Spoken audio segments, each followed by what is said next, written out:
بسم اللہ الرحمن الرحیم اللہم صلی علی سیدنا محمد وعلی آل سیدنا محمد وبارک وسلم۔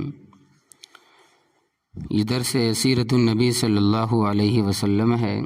اس کے پہلے کے سبق میں آپ نے تہذیب مسلمین کے بارے میں جو واقعات سنے کہ مسلمانوں کو کس طرح یہ لوگ تکلیف دیتے تھے اسلام لانے کے بعد، ایمان لانے کے بعد، جس طرح کہ حضرت بلال حبشی رضی اللہ تعالیٰ عنہ کو انہوں نے کیسی تکلیفیں پہنچائی، حضرت عمار ابن یاسر رضی اللہ تعالیٰ عنہما، پھر اس کے بعد میں ان کی جو والد ہے یاسر حضرت سمیہ رضی اللہ تعالیٰ عنہ، جو اس امت کی فرماتے ہیں کہ پہلی شہیدہ ہے، حضرت صہیب ابن سنان رضی اللہ تعالیٰ عنہ، حضرت خباب ابن الارت رضی اللہ تعالیٰ عنہ، اور حضرت زنیر رضی اللہ تعالی عنہ۔ اسی طرح فرماتے ہیں کہ حضرت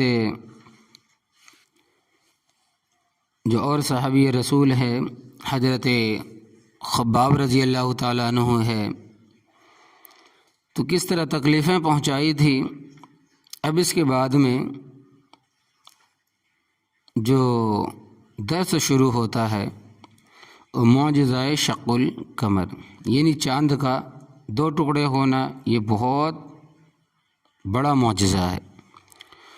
فرمائیں کہ اقتربت الساعۃ وانشق القمر، سورۃ القمر آیت نمبر 1۔ ہجرت مدینہ سے تقریباً 5 سال پہلے سورۃ القمر ایک مرتبہ مشرکین مکہ کے لوگ حضور کے پاس جمع ہو کر آئے، جن میں ولید ابن مغیرہ، ابو جہل، عاص ابن وائل، عاص ابن حشام، اسود ابن عبد یغوث، اسود ابن مطلب، زمع ابن الاسود، نضر بن حارث وغیرہ وغیرہ بھی تھے۔ آپ سے درخواست کی کہ اگر آپ سچے نبی ہیں تو اپنی نبوت کا کوئی خاص نشان دکھلائیں، اور ایک روایت میں ہے کہ یہ کہا کہ چاند کے 2 ٹکڑے کر کے دکھلاؤ۔ رات کا وقت تھا، 14ویں رات کا چاند طلوع کیے ہوئے تھا۔ آپ نے فرمایا کہ اچھا اگر یہ معجزہ دکھلا دوں تو ایمان بھی لے آؤ گے۔ لوگوں نے کہا کہ ہم ایمان لے آئیں گے۔ نبی کریم صلی اللہ علیہ وسلم نے حق جل شانہ سے دعا کی اور انگشت مبارک سے، یعنی انگلی مبارک سے چاند کی طرف اشارہ فرمایا۔ اسی وقت چاند کے 2 ٹکڑے ہو گئے، ایک ٹکڑا جبل ابی قبیس پر تھا اور دوسرا ٹکڑا جبل قیقعان پر تھا، یعنی دونوں پہاڑوں کے نام ہے، ایک جبل قیقعان کے طرف اور دوسرا ابی قیس کے طرف تھا۔ دیر تک لوگ حیرت سے دیکھ رہے تھے۔ حیرت کا یہ عالم تھا کہ اپنی آنکھوں کو کپڑے سے پوچھتے تھے اور چاند کی طرف دیکھتے تھے تو صاف 2 ٹکڑے نظر آتے تھے، اور حضور اس وقت یہ فرما رہے تھے، اشہدو اشہدو، اے لوگو گواہ رہو، اے لوگو گواہ رہو۔ عصر اور مغرب کے درمیان جتنا وقت ہوتا ہے، عصر اور مغرب کے وقت کے درمیان جتنا وقت ہوتا ہے، اتنی دیر چاند اسی طرح رہا اور اس کے بعد پھر ویسا ہی ہو گیا۔ مشرکین مکہ نے کہا محمد صلی اللہ علیہ وسلم تو جادوگر ہے، کیا جادوگر ہے کہ تم باہر سے آنے والے مسافروں کا انتظار کرو اور ان سے دریافت کرو، کیونکہ یہ ناممکن ہے کہ محمد صلی اللہ علیہ وسلم تمام لوگوں پر جادو کر دے۔ اگر وہ بھی اسی طرح اپنا مشاہدہ بیان کرے تو سچ ہے، یعنی کہ جو آنے والے لوگ ہیں باہر سے ان سے پوچھا جائے، اگر اسی طرح اپنا مشاہدہ بیان کرے تو یہ سچ ہے، اگر یہ کہیں کہ ہم نے نہیں دیکھا تو سمجھنا کہ محمد صلی اللہ علیہ وسلم نے تم پر جادو کیا ہے۔ چنانچہ مسافروں سے دریافت کیا گیا، ہر طرف سے آنے والے مسافروں نے اپنا مشاہدہ بیان کیا کہ ہم نے شق قمر دیکھا ہے، مگر ان شہادتوں کے باوجود بھی دیکھنے والے ایمان نہ لائے اور یہ کہا کہ یہ سحر ہے، مستمر ہے، یعنی ان قریب اس کا اثر زائل ہو جائے گا۔ اس پر یہ آیت نازل ہوئی، اقتربت الساعۃ وانشق القمر وان يروا آیۃ یعرضوا ویقولوا سحر مستمر۔ معجزہ شق القمر کا رسول اللہ صلی اللہ علیہ وسلم کے زمانے میں واقع ہونا قرآن کریم اور احادیث متواتر اور اسانید صحیحہ اور جیدہ سے ثابت ہے۔ اور اسی پر تمام سلف اور خلف کا اجماع، اور کسی شاذ و نادر ہی نے جو انشق القمر لیا ہے، اور دوسرا سر ظاہر قرآن اور احادیث صریح اور صحیح تصریحات سلف و خلف کے خلاف ہے، قابل اعتبار نہیں ہے۔ فرماتے ہیں کہ حضرت اہل علم اصل کی مراجعت فرمائے، مخالف اسلام اس معجزے پر یہ اعتراض کرتے ہیں کہ اول یہ بات محال اور ناممکن الوقوع ہے کہ چاند کے 2 ٹکڑے ہو جائے، دوسرے یہ کہ اس واقعے کا کسی تاریخ میں ذکر نہیں ہے۔ جواب یہ ہے کہ آج تک کسی دلیل عقلی سے اس قسم کے واقعے کا محال اور ناممکن ہونا ثابت نہیں ہوا۔ اللہ تبارک و تعالی ہر چیز پر قادر ہے۔ جس طرح اجسام سفلیہ میں کون فساد و عقلاً محال اور ناممکن نہیں ہے، اسی طرح اللہ تبارک و تعالیٰ کی قدرت اور مشیت سے اجسام علویہ میں بھی کون و فساد عقلاً محال اور ناممکن نہیں۔ خداوند ذوالجلال کی قدرت کے اعتبار سے آسمان اور زمین، شمس اور قمر، شجر اور حجر سب برابر ہے۔ جس خدا نے شمس قمر کو بنایا ہے وہ خدا ان کو توڑ بھی سکتا ہے اور جوڑ بھی سکتا ہے۔ بہرحال اس قسم کے خوارق کا ظہور قطعاً محال نہیں، ہاں مستعبد اور مستغرب ضرور ہے، اور ہر معجزے کے لیے مستعبد ہونا ضروری ہے۔ جو لوگ محض استبعاد کی بنا پر محال قرار دیتے ہیں ان کو محال اور مستعبد کا فرق بھی معلوم نہیں ہے۔ رہا یہ کہ امر کا اس واقعے کا ذکر تاریخوں میں نہیں رہا تو صدہا اور ہزارہ ایسے عجیب و غریب واقعات ہیں جو وقوع میں آئے مگر تاریخوں میں ان کا ذکر نہیں۔ توریت اور انجیل میں بہت سے ایسے واقعات ہیں جن کا کسی تاریخ میں کہیں نام و نشان نہیں ہے۔ نیز شق قمر کا واقعہ رات کا واقعہ ہے جو عموماً لوگوں کی آرام کا وقت ہے، جو صرف تھوڑی دیر کے لیے رہا، اس لیے اگر عام طور پر لوگوں کو اس کا علم نہ ہو تو تعجب کی بات نہیں۔ بسا اوقات چاند اور سورج گرہن ہوتے ہیں، بہت سے لوگوں کو علم ہی نہیں ہوتا۔ نیز اختلاف المطالعے کی وجہ سے بہت سے مقامات یعنی ابر آلود ہونے کی وجہ سے بہت سے مقامات پر اس وقت دن ہوگا اور کسی جگہ آدھی رات ہوگی، عموماً لوگ سوتے ہوں گے۔ نیز اس معجزے سے مقصود فقط اہل مکہ کو دکھلانا اور ان پر حجت تمام کرنا تھا، اور وہ مقصود حاصل ہو گیا۔ تمام عالم کو دکھلانا مقصود بھی نہ تھا۔ نیز کسی شے کا یہ دیکھنا اللہ کے دکھلانے پر موقوف ہے۔ اگر کوئی چیز نظروں کے سامنے ہو اور اللہ تبارک و تعالی نہ دکھلانا چاہے تب بھی وہ چیز نظر نہیں آتی۔ معجزہ رد شمس، حضور اقدس صلی اللہ علیہ وسلم کے مشہور معجزات میں سے معجزہ رد شمس بھی ہے، یعنی آفتاب کا غروب ہو کر پھر نکل آنا۔ اسماء بنت عمیس رضی اللہ تعالی عنہا سے مروی ہے کہ حضور خیبر کے قریب مقام صحبہ میں تھے اور سر مبارک حضرت علی کرم اللہ وجہہ کی گود میں تھا، اور ہنوز حضرت علی رضی اللہ تعالی عنہ نے عصر کی نماز نہیں پڑھی تھی، یعنی کہ اس وقت حضرت علی رضی اللہ تعالی عنہ نے عصر کی نماز نہیں پڑھی تھی۔ اسی حالت میں وحی کا نزول شروع ہو گیا یہاں تک کہ آفتاب غروب ہو گیا۔ حضور نے پوچھا کہ تم نے عصر کی نماز پڑھی؟ عرض کیا کہ نہیں۔ حضور اسی وقت دستے بد دعا یعنی کہ دعا ہوئے اور عرض کیا اللہ علی تیرے رسول کی اطاعت میں تھا، آفتاب کو واپس بھیج دے تاکہ نماز عصر اپنی وقت پر ادا کر سکے۔ اسماء بنت عمیس کہتی ہیں کہ آفتاب غروب کے بعد لوٹ آیا اور اس کی شعاعیں زمین پر پہاڑوں پر پڑی۔ امام طحاوی فرماتے ہیں کہ یہ حدیث صحیح ہے اور اس کے تمام واری ثقہ ہے۔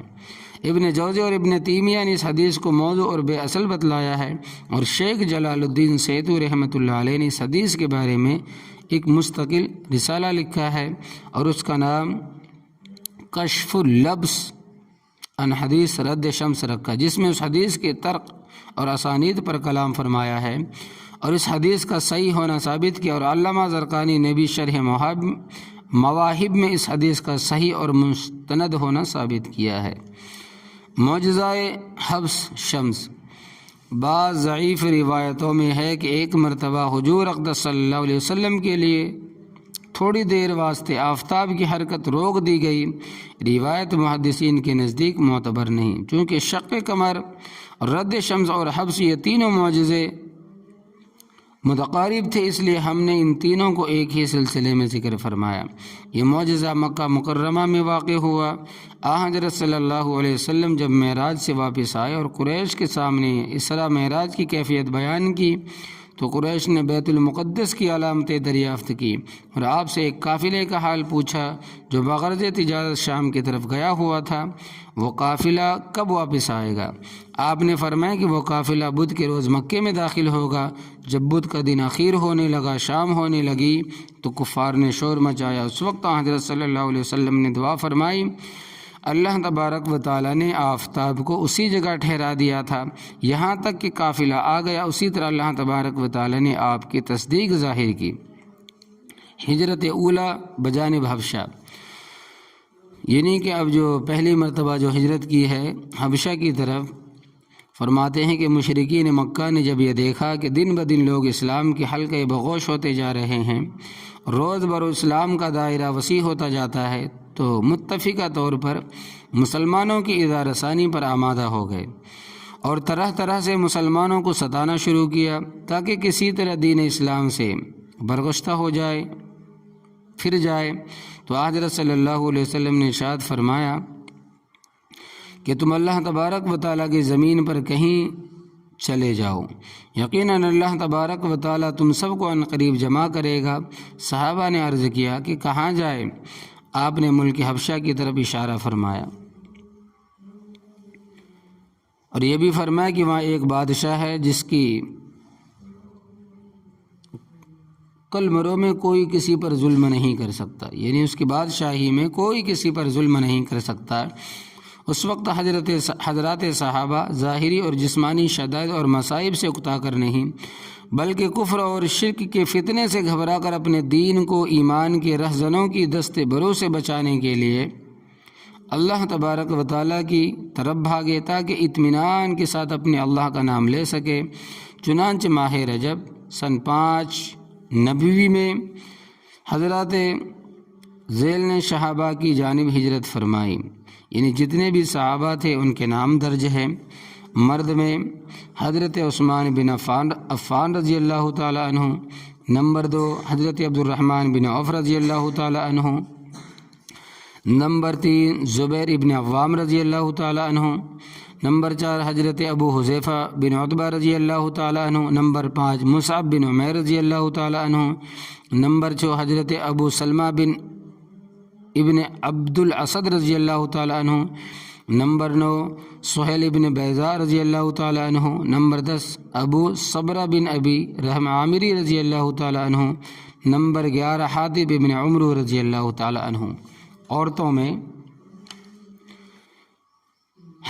نمبر 1 حضرت رقیہ رضی اللہ تعالی عنہ، یعنی رسول اللہ صلی اللہ علیہ وسلم کی صحابزادی اور حضرت عثمان کی زوجہ محترمہ حضرت عثمان غنی رضی اللہ تعالی عنہ کی بیوی۔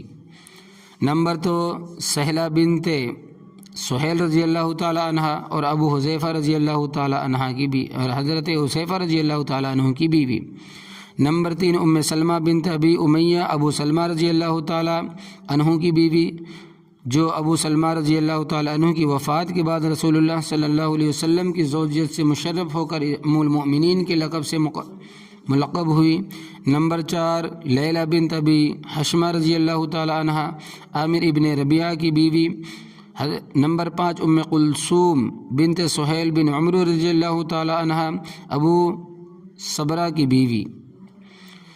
تو یہ وہ حضرات ہیں جو حبشہ اولا کی طرف روانہ ہوئے۔ مہاجرین حبشہ کی فہرست میں محمد بن اسحاق نے حاتب ابن عمرو اور ام کلثوم کا نام ذکر نہیں کیا۔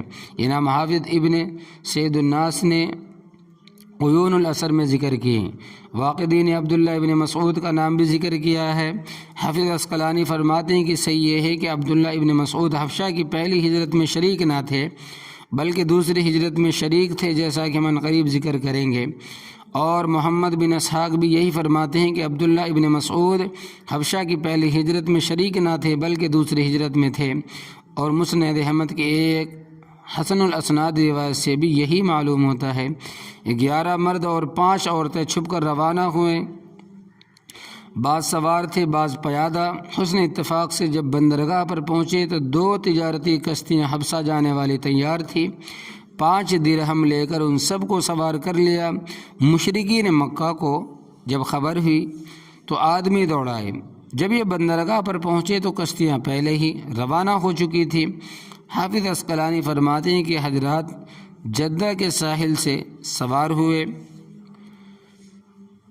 اور فرماتے ہیں کہ 11 رجب سے لے کر شوال تک حبشہ میں مقیم رہے، رجب سے لے کر شوال تک حبشہ میں مقیم رہے، وہیں ٹھہرے۔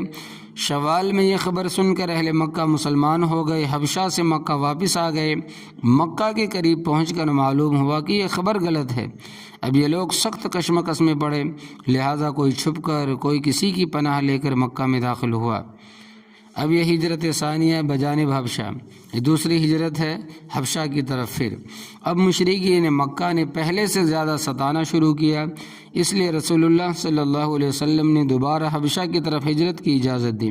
اس وقت حضرت ذیل کے ہجرت فرمائی، جن کے نام اب موجود ہے ہجرت ثانیہ۔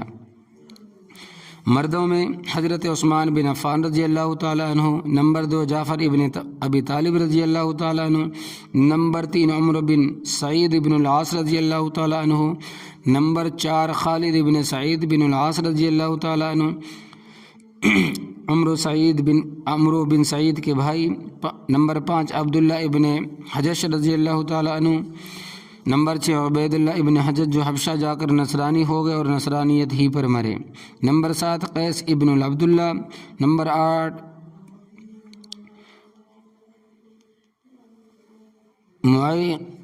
معیقیب بن ابی فاطمہ دوسی رضی اللہ تعالیٰ عنہ، نمبر 9 عتبہ ابن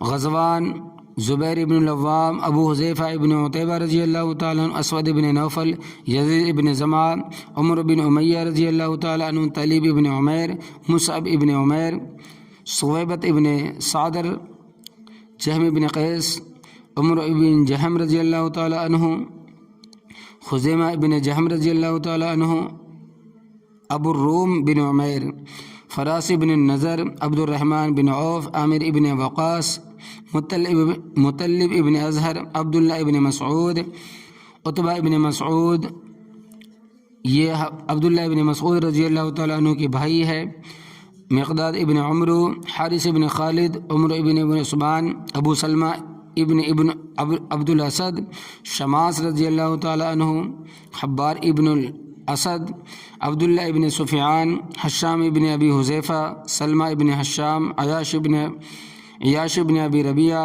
معتب ابن عوف، عثمان ابن مزعون، صائب ابن عثمان، قدامہ بن مزعون، عبداللہ ابن مزعون رضی اللہ تعالیٰ عنہ، قدامہ اور عبداللہ یہ دونوں صائب کے چچا ہیں، حاتب ابن الحارث رضی اللہ تعالیٰ عنہ، محمد ابن حاتب، حارث ابن حاتب، خطاب ابن الحارث، سفیان ابن معمر، جابر ابن سفیان، جنادہ ابن سفیان، شرجیل ابن حسنہ رضی اللہ تعالیٰ عنہ، یعنی جابر اور سفیان کے اخیافی بھائی، عثمان ابن ربیعہ رضی اللہ تعالیٰ عنہ، خنیس ابن حذافہ، قیس ابن حذافہ، عبداللہ ابن حذافہ، یہ تینوں بھائی ہے، عبداللہ ابن الحارث سہمی رضی اللہ تعالیٰ عنہ، حشام ابن العاص سہمی رضی اللہ تعالیٰ عنہ، ابو قیس بن حارث، حارث ابن الحارث، معمر ابن الحارث سہمی، بشر ابن الحارث سہمی رضی اللہ تعالیٰ عنہ، سعید ابن عمر سہمی، بشیر ابن الحارث کے اخیافی بھائی، سعید ابن الحارث سہمی رضی اللہ تعالیٰ عنہ، صائب ابن الحارث سہمی رضی اللہ تعالیٰ عنہ، عمیر ابن رباب، حمیمہ ابن جزع، معمر ابن عبداللہ، عروہ ابن عبد العزہ، عدی ابن اہلہ نسلہ، نعمان ابن عدی، عامر ابن ربیعہ، ابو صبرہ بن ابی رحم، عبداللہ ابن مخرمہ،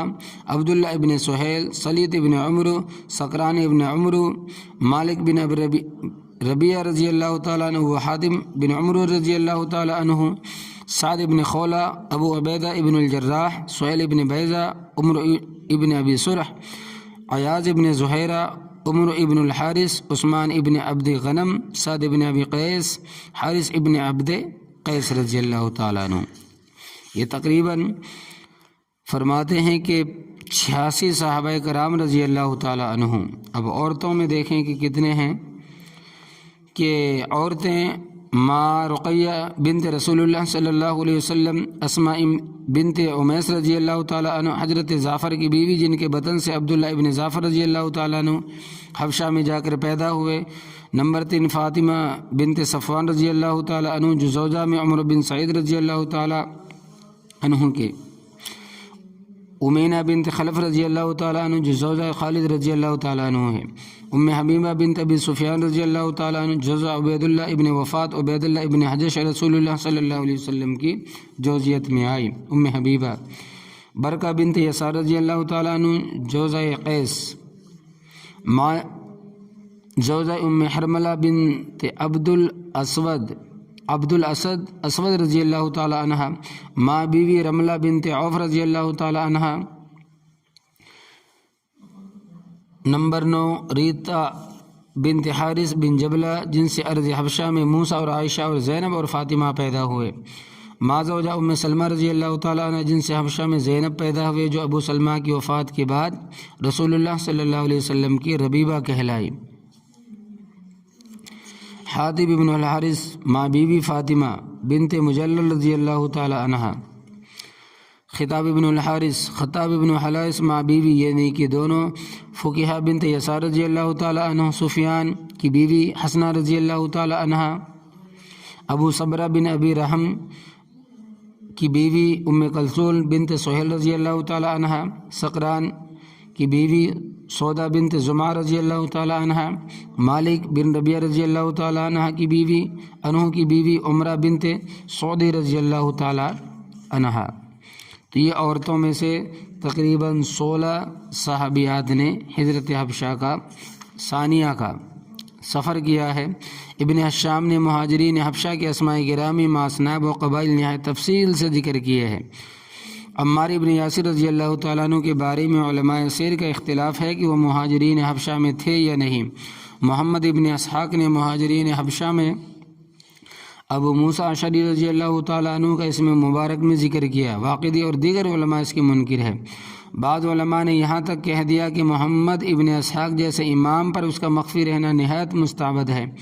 حافظ ابن قیم رحمۃ اللہ علیہ فرماتے ہیں کہ حقیقت حال یہ ہے کہ ابو موسیٰ اشعری رضی اللہ تعالیٰ عنہ یمن کے رہنے والے ہیں. ابتدائے بعثت میں مکہ مکرمہ حاضر ہو کر مشرف با اسلام ہوئے اور پھر یمن واپس ہو گئے.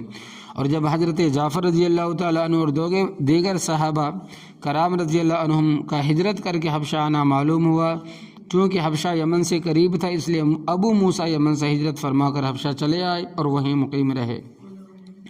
اور پھر حضرت جعفر رضی اللہ تعالیٰ عنہ کے ساتھ سن 7 ہجری میں ہجرت کر کے مدینہ منورہ آ گئے.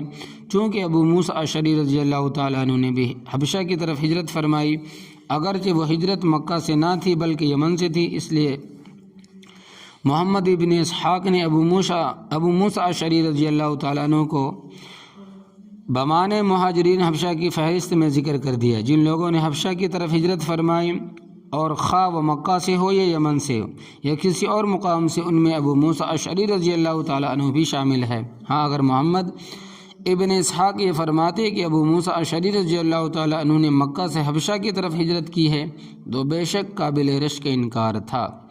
قریش نے جب یہ دیکھا کہ صحابہ کرام حبشہ میں جا کر مطمئن ہو گئے اور اطمینان کے ساتھ ارکان اسلام بجا لانے لگے تو مشورہ کر کے عمر ابن العاص عبداللہ ابن ابی ربیہ کو نجاشی اور اس کے تمام ندمائے مقربین کے لیے تحائف اور ہدیہ دے کر اپنا ہم خیال بنا لینا چاہا. چنانچہ عمر بن عاص عبداللہ ابن ابی ربیہ یہ دونوں حبشہ پہنچے. اول تمام ندمہ اور محاسبین کو نظریں پیش کی اور یہ بیان کیا کہ ہمارے شہر کے چند صفیہ اور نادان اپنا آبائی دین چھوڑ کر تمہارے شہر میں پناہ گزین ہوئے ہیں. انہوں نے اپنا آبائی دین چھوڑ کر تمہارا دین بھی اختیار نہیں کیا، یعنی کہ عیسائی بھی نہیں ہو گئے، بلکہ ایک نیا دین اختیار کیا ہے جس سے نہ ہم نہ آپ کوئی بھی واقف نہیں. ہماری قوم کے اشراف اور سربراہ آوردہ لوگوں نے ہم کو بادشاہ کی خدمت میں اس لیے بھیجا ہے یہ لوگ ہمارے حوالے کر دیے جائے آپ حضرات بادشاہ سے سفارش کیجیے کہ ان لوگوں کو بغیر کسی مکالمہ اور گفتگو کے ہمارے سپرد کر دیں۔ چنانچہ جب یہ لوگ باریاب ہوئے اور تحائف اور ہدایہ کی نظر پیش کر کے اپنے مدعا کو پیش کیا تو مقربین اور مصاحبین نے پوری تائید کی۔ عمرو ابن العاص عبداللہ بن ابی ربیعہ کو یہ بہت شاق اور گراں تھا کہ شاہ حبشہ صحابہ کرام کو بلا کر ان سے کچھ دریافت کرے یا ان کی کسی بات کو سنے۔ ناظرین خوب سمجھ سکتے ہیں کہ بادشاہ حبشہ کا صحابہ سے کسی سوال یا گفتگو کرنا کیوں شاق اور گراں تھا۔ وہ یہ کیوں چاہتے تھے کہ بادشاہ بغیر کسی مکالمہ اور گفتگو کے ان لوگوں کو ہمارے سپرد کر دے۔ وجہ ظاہر ہے وہ یہ ہے کہ یہ خوب سمجھتے تھے کہ حق ان لوگوں کی زبان سے نکلا اور ادھر دل میں اترا۔ غرض یہ کہ ان لوگوں نے بادشاہ کے سامنے اپنا مدعا پیش کیا اور درباریوں نے پوری تائید کی۔ یہ لوگ اس وفد کے حوالے کر دیے جائے، جس چیز کا اندیشہ تھا وہی سامنے آئے۔ نجاشی کو غصہ آیا اور صاف کہہ دیا کہ میں بغیر دریافت حال اور بدون گفتگو کے تمہارے حوالے نہیں کر سکتا۔ یہ کیسے ممکن ہے کہ جو لوگ اپنا وطن چھوڑ کر میرے دربار میں آ ٹھہرے ہیں ان کو بغیر کسی تحقیق اور تفتیش کے ان کے مخالفوں کے حوالے کر دوں؟ اور ایک آدمی صحابہ کے بلانے کے لیے روانہ ہوا، قاصد صحابہ کے پاس پہنچا اور بادشاہ کے یہ پیام پہنچایا۔ اس وقت صحابہ میں سے کسی نے یہ کہا کہ دربار میں پہنچ کر کیا کہو گے؟ یعنی بادشاہ تو عیسائی ہے اور ہم مسلمان ہیں، بہت سے عقائد میں اس کے خلاف ہے۔ صحابہ نے یہ کہا کہ ہم دربار میں وہی کہیں گے جو ہمارے نبی نے ہم کو سکھایا اور بتایا ہے، جو کچھ بھی ہو اس سے سر منہ تجاوز نہ کریں گے۔ چنانچہ صحابہ دربار میں پہنچے اور صرف اسلام پر اکتفا کیا۔ بادشاہ کو کسی نے سجدہ نہ کیا۔ شاہی مقربین کو مسلمانوں کا یہ طرز عمل بہت گراں گزرا، یعنی کہ بادشاہ کے دربار میں جتنے قریب کے تھے مسلمانوں کا یہ جو طرز تھا، یہ عمل تھا، بہت گراں گزرا کہ بادشاہ کو سجدہ نہ کیا۔ چنانچہ اسی وقت ندمہ اور مصاحبین مسلمانوں سے سوال کر بیٹھے کہ آپ لوگوں نے شاہ زی جاہ کو سجدہ کیوں نہ کیا؟ اور ایک روایت میں ہے کہ بادشاہ نے خود بھی سوال کیا کہ تم نے سجدہ کیوں نہ کیا؟ جعفر رضی اللہ تعالیٰ عنہ نے کہا کہ ہم سوائے اللہ تبارک و تعالیٰ کے کسی کو سجدہ نہیں کرتے۔ اللہ اکبر کبیرہ۔ اللہ تبارک و تعالیٰ نے ہماری طرف ایک رسول بھیجا ہے، اس نے ہم کو یہی حکم دیا ہے کہ اللہ عز و جل کے سوا کسی کو سجدہ نہ کرے۔ مسلمانوں نے کہا ہم رسول اللہ صلی اللہ علیہ وسلم کو بھی اسی طرح سلام کرتے ہیں اور آپس میں بھی ایک دوسرے کو اسی طرح سلام کرتے ہیں۔ رسول اللہ صلی اللہ علیہ وسلم نے ہم کو خبر دی ہے کہ اہل جنت بھی اسی طرح ایک دوسرے کو سلام کریں گے۔ رہا سجدہ تو اللہ تبارک و تعالیٰ کی پناہ کہ ہم سوائے خدا کے کسی کو سجدہ کریں اور تم کو اللہ کے برابر گردانے جانے۔ نجاشی نے صحابہ سے مخاطب ہو کر دریافت کیا کہ عیسائیت اور بت پرستی کے سوا وہ کون سا دین ہے جو تم نے اختیار کیا ہے؟ صحابہ رضی اللہ تعالیٰ عنہ مجمعین کی جماعت میں سے حضرت جعفر رضی اللہ تعالیٰ عنہ بادشاہ کے جواب کے لیے اٹھے۔ دربار نجاشی میں حضرت جعفر رضی اللہ تعالیٰ عنہ کی تقریر دل پذیر اور نجاشی پر اس کا بہت بڑا اثر۔ ایھا الملک، اے بادشاہ، ہم سب جاہل اور نادان تھے۔ دیکھیں کہ حضرت جعفر رضی اللہ تعالیٰ عنہ کی جو تقریر ہے وہ نجاشی بادشاہ کے دربار میں کیسی دل پذیر اور پر اثر تقریر تھی۔ کیا کہنے لگے؟ ایھا الملک، اے بادشاہ، ہم سب جاہل اور نادان تھے، بتوں کو پوجتے، مردار کو کھاتے تھے، قسم قسم کی بے حیائیوں میں مبتلا تھے، قرابتوں کو قطع کرتے، پڑوسیوں کے ساتھ بدسلوکی کرتے، ہم میں جو زبردست ہوتا، طاقتور ہوتا، وہ یہ چاہتا تھا کہ کمزور کو کھا جائے۔ اسی حالت میں تھے کہ اللہ تبارک و تعالیٰ نے ہم پر اپنا فضل فرمایا، ہم میں سے اپنا ایک پیغمبر بھیجا جس کے حسب و نسب اور صدق اور امانت اور پاک دامنی اور عفت کو ہم خوب پہچانتے ہیں۔ اس نے ہم کو اللہ تبارک و تعالیٰ کی طرف بلایا، ہم اس کو ایک مانیں، ایک جانیں، ایک سمجھے، صرف اسی کی عبادت اور بندگی کریں، اور جن بتوں اور پتھروں کی ہم اور ہمارے آبا و اجداد پرستش کرتے تھے ان سب کو یکلخت چھوڑ دیں۔ سچائی اور امانت اور صلہ رحمی، پڑوسیوں سے حسن و سلوک، خون ریزی، حرام باتوں سے بچنے کا حکم دیا، اور تمام بے حیائیوں سے اور باطل ناحق کہنے سے اور یتیم کا مال کھانے سے اور کسی پاک دامن پر تہمت لگانے سے ہم کو منع کیا، اور یہ حکم دیا صرف اللہ کی عبادت کریں، کسی کو اس کا شریک نہ کریں، نماز پڑھیں، زکوٰۃ دیں، روزہ رکھیں، غرض یہ کہ جان اور مال سے خدا کی راہ میں دریغ نہ کریں، پیچھے نہ ہٹیں۔ حضرت جعفر رضی اللہ تعالی عنہ نے اس کے علاوہ اور بھی تعلیمات اسلام کا ذکر کر کے فرمایا، پس ہم نے اس کی تصدیق کی اور ان پر ایمان لائے، اور جو کچھ وہ من جانب اللہ کے لے کر آئے ہیں، یعنی کہ وہ جو کچھ من جانب اللہ لے کر آئے اس کا اتباع اور پیروی کی۔ چنانچہ ہم صرف اللہ کی عبادت کرتے ہیں، اس کے ساتھ کسی کو شریک نہیں کرتے، حلال چیزوں کو کرتے ہیں، حرام چیزوں سے بچتے ہیں۔ محض اس پر ہماری قوم نے ہم کو طرح طرح سے ستایا اور قسم قسم کی اذیتیں پہنچائی ہے، تاکہ ہم ایک اللہ کی عبادت کو چھوڑ کر گزشتہ بے حیائیوں میں پھر مبتلا ہو جائیں۔ جب ہم ان کے مظالم سے تنگ آ گئے، ظلم و ستم سے ہم تنگ آ گئے، اور اپنے دین پر چلنا اور ایک خدا کی عبادت اور بندگی کرنا دشوار ہو گیا، تب ہم نے اپنا وطن چھوڑا، اور اس امید پر کہ آپ ظلم نہ کریں گے آپ کی ہمسائیگی کو سب پر ترجیح دی۔ نجاشی نے کہا، کیا تم کو اس کلام میں کچھ یاد ہے؟ یعنی تم کو اس کلام میں سے کچھ یاد ہے جو تمہارے پیغمبر اللہ کی طرف سے لائے ہیں؟ حضرت جعفر رضی اللہ تعالیٰ عنہ نے فرمایا کہ ہاں۔ نجاشی نے کہا کہ اچھا، اس میں سے کچھ پڑھ کر مجھ کو سناؤ۔ حضرت جعفر رضی اللہ تعالیٰ عنہ نے سورہ مریم کا ابتدائی حصہ پڑھ کر سنایا۔ قاف ہا یا عین صاد ذکر رحمتک عبدہ زکریا، یہ آیتیں پڑھ کر سنایا۔ بادشاہ اور تمام درباریوں کے آنسو نکل آئے، روتے روتے بادشاہ کی داڑھی تر ہو گئی۔ معلوم ہوا کہ بادشاہ داڑھی رکھتا تھا، اور یہی تمام انبیاء کا طریقہ رہا ہے۔ معاذ اللہ، کسی پیغمبر نے کبھی داڑھی نہیں منڈوائی، داڑھی رکھنا خاص حضرات انبیاء مرسلین کا طریقہ رہا ہے۔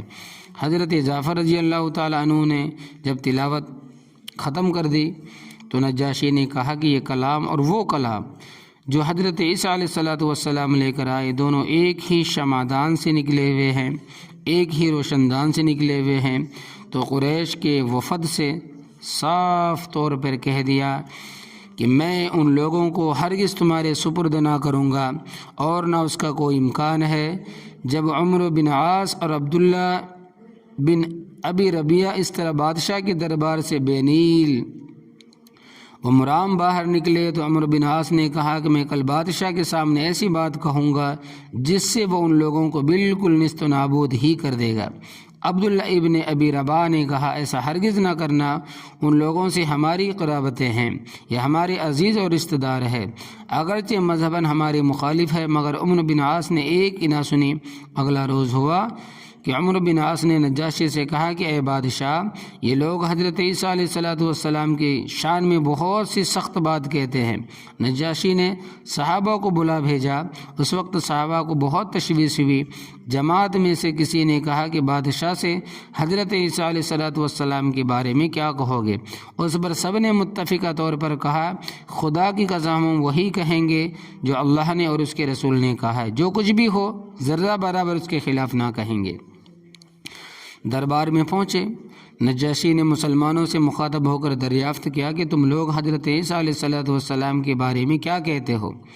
حضرت جعفر رضی اللہ تعالیٰ عنہ نے فرمایا کہ ہم ان کے بارے میں وہی کہتے ہیں جو ہمارے نبی صلی اللہ علیہ وسلم نے فرمایا، وہ یہ ہے کہ حضرت عیسیٰ علیہ السلام اللہ کے بندے اور اس کے رسول تھے، اور خدا کی خاص روح اور خدا کا خاص کلمہ تھے۔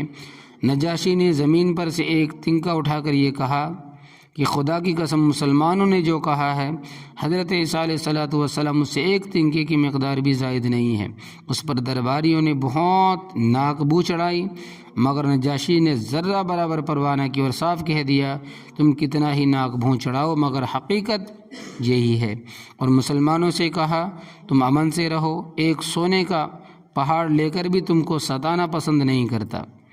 اور حکم دیا کہ قریش کے تمام تحائف اور ہدایہ واپس کر دیے جائے، مجھ کو ان کے نظر اور نذرانوں کی کوئی ضرورت نہیں، واللہ خدا نے میرا ملک اور میری سلطنت بغیر رشوت سے مجھ کو دلائی ہے، لہٰذا میں تم سے رشوت لے کر ان لوگوں کو ہرگز تمہارے سپرد نہ کروں گا۔ دربار ختم ہوا اور مسلمان نہایت شاداں فرحاں خوش قریش کا وفد نہایت ذلت و ندامت کے ساتھ باہر نکلا۔ یہ تمام تفصیل مسند احمد اور سیرت ابن حشام میں مذکور ہے۔ صرف دربار میں صحابہ کے سجدہ نہ کرنے کا واقعہ عیون الاثر میں تفصیلاً مذکور ہے۔ متعدد روایتیں اسی مضمون کی صراحت موجود ہے۔ تو زہری فرماتے ہیں کہ میں نے ام سلمہ کی مفصل حدیث عروہ ابن زبیر رضی اللہ تعالیٰ عنہ سے ذکر کی تو عروہ رضی اللہ تعالیٰ عنہ نے مجھ سے یہ کہا کہ تم کو معلوم بھی ہے کہ نجاشی کے اس قول کا کہ اللہ نے مجھ کو بغیر رشوت کے میرا ملک مجھے دیا، بغیر رشوت کے میرا ملک مجھے واپس فرمایا کا کیا مطلب؟ میں نے کہا کہ نہیں۔ عروہ رضی اللہ تعالیٰ عنہ نے کہا کہ ام المؤمنین حضرت عائشہ صدیقہ رضی اللہ تعالیٰ عنہ نے مجھ سے بیان کیا کہ نجاشی کا باپ حبشہ کا بادشاہ تھا، نجاشی کے سوا اس کا کوئی اور بیٹا نہ تھا۔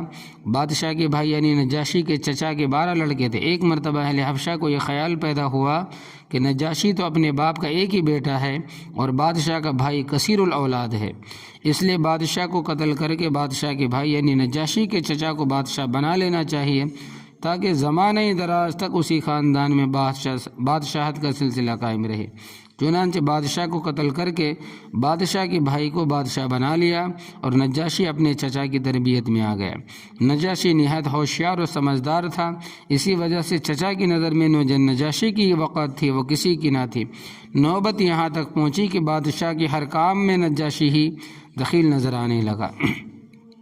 اہل حبشہ کو اس کی ہوشیاری سے یہ اندیشہ ہوا کہ کہیں اپنے باپ کا انتقام نہ لے، اس لیے بادشاہ سے درخواست کی کہ اس کو قتل کرا دے۔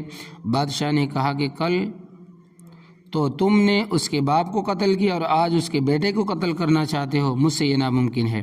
بہت یہ ہو سکتا ہے کہ میں اس کو یہاں سے علیحدہ کر دوں۔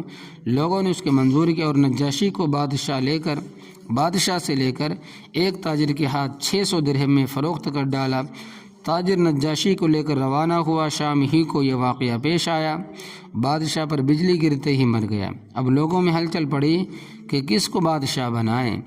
12 بیٹوں میں سے کوئی بھی تخت نشی کے قابل نظر نہ آیا۔ 12 کے بارے اول سے آخر تک سب احمق اور نادان تھے۔ اس وقت لوگوں کی یہ رائے ہوئی اگر اپنے ملک کی فلاح وہ بہت چاہتے ہو تو نجاشی کو واپس لا کر تخت نشی کرو۔ لوگوں نے نجاشی کی خاطر اس تاجر کی تلاش میں ہر طرف لوگ دوڑائے تو اس تاجر سے نجاشی کو واپس لا کر تخت نشی کیا۔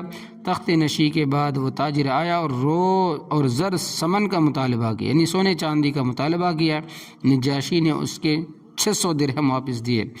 ام المؤمنین حضرت عائشہ رضی اللہ تعالیٰ عنہ فرماتے ہیں کہ نجاشی کا قریش کے وفد کو مخاطب بنا کر یہ کہنا کہ اللہ نے بغیر رشوت کے میرا ملک واپس کیا، اس واقعے کی طرف اشارہ تھا۔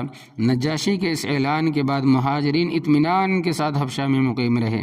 جب رسول اللہ صلی اللہ علیہ وسلم نے مدینہ منورہ ہجرت فرمائی تو اکثر لوگ تو خبر سنتے ہی حبشہ مدینہ واپس آ گئے، جن میں سے 24 آدمی غزوہ بدر میں شریک ہوئے۔ باقی ماندہ لوگ حضرت جعفر رضی اللہ تعالیٰ عنہ کی معیت میں سن 7 ہجری فتح خیبر کے وقت حبشہ سے مدینہ منورہ پہنچے۔ تو یہ تھے سیرت النبی صلی اللہ علیہ وسلم حبشے کا واقعہ، اور انشاءاللہ تبارک و تعالی زندگی رہے اگلے جمعے میں تو وفد قریش سے حضرت جعفر رضی اللہ تعالیٰ عنہ کی جو 3 سوال ہیں وہ انشاءاللہ تبارک و تعالی اگلے جمعے میں آئے گا۔ اللہ تبارک و تعالی ہمیں عمل کی توفیق عطا فرمائے، آمین یا رب۔